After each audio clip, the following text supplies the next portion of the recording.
নেত্রকোনার মদনে আলোচিত মাদ্রাসা ছাত্রী ধর্ষণ মামলার প্রধান অভিযুক্ত শিক্ষক আমানুল্লাহ মাহমুদী ওরফে সাগরকে ময়মনসিংহের গৌরীপুর থেকে গ্রেপ্তার করেছে র্যাব।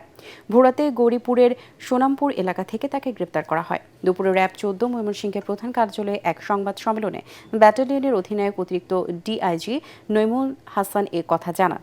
সংবাদ সম্মেলনে নইমুল হাসান বলেন, গত ২৩ এপ্রিল এই ঘটনায় বাদীর দায়ের করা এক এজাহারের বিবরণে জানা যায় যে গ্রেপ্তার আমানুল্লাহ মাহমুদী ওরফে সাগর নেত্রকোনার মদন উপজেলার হজরত ফাতেমা তুজোহরা মহিলা কওমি মাদ্রাসার প্রতিষ্ঠাতা ও শিক্ষক।